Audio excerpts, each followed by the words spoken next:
Okay, this is Ness Murby, Paralympian, and her guide, Eva Fayesh. Ness, we want to know more about how and when you became an athlete and what inspired you and what continues to inspire you. I think I've always been interested in sports. It's the actually being involved in it has been a little more complicated just because of being a Paralympic athlete and finding sports that I can be involved in with a visual disability. Once you're in it though, you're kind of in it for life in terms of inspiration.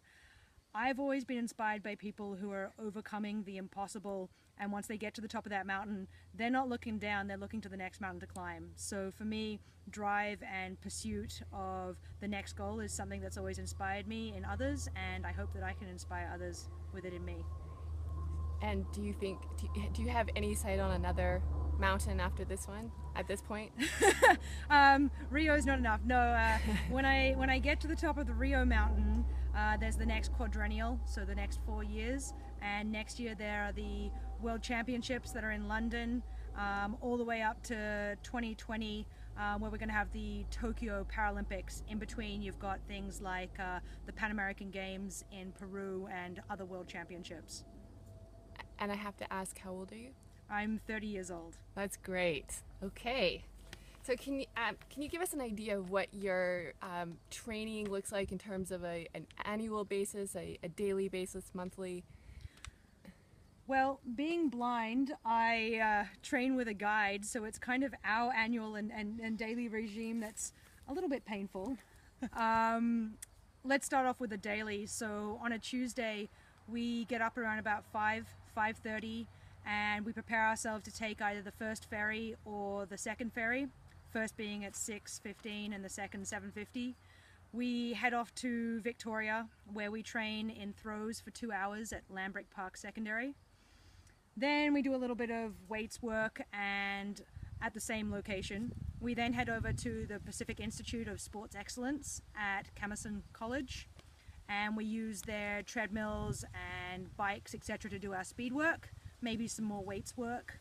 And we also get to take advantage of the support staff they have there for athletes, such as physios and chiropractors. After that, we might get about, an hour's break? Some time to refuel, have some lunch maybe. And after a refuel, we head back to Lambrick Park Secondary. We do another 2 hours of throwing with our coach. And after that, we're racing back for either the 5 o'clock or 7 o'clock ferry. And we head back to Salt Spring, come on home to Blackburn, maybe get a nice hot shower in, a cup of tea, and it's bed before we start all over again the next day. What about the yearly schedule? It's pretty intense. It's a lot of training on a weekly basis. We have been traveling abroad to international competitions, especially the last 2 years. Just last year we were in Seoul, South Korea for the World Games. We went to Toronto for the Pan Ams, and also Doha, Qatar for the World Championships, so quite full on. And we train for over 30 hours a week. In terms of the yearly schedule, you start off with your day-by-day for quote-unquote the off-season. Then you move into the pre-competitive, which is around about February, March. You'll start doing some early competitions, whether in the USA or inside Canada. There are a couple of major competitions that are in May, and they range from one in Canada to one in Arizona. And then you have your lead up to your biggest competition, which tends to be somewhere between July or October, depending on what year it is. That's definitely a good visual. I couldn't do it. Amazing. And athletes are a little pinch of insane, determination, and nerd. And because of that, you've won a number of impressive medals at high levels of competition. And can you share a little bit more about what that means in terms of the realities of doing it without sight? I think getting medals as a Paralympian hopefully means something more just because I feel like I'm able to help my community. I want to go out there and inspire people to never be turned back by the word no. Anything's possible. So I feel that the medals are not just about me achieving it, but are also about me being able to set an example for others.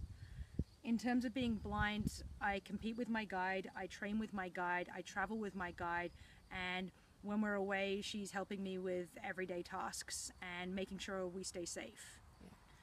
In terms of actually doing the sport, as a blind throws athlete, it's very difficult to know where you are in time and space. I don't have a good kinesthetic to visual relationship, so a lot of it has to be done through imagining, through being led by my guide to move into different directions, and some creative ways of explaining techniques. Okay, thank you.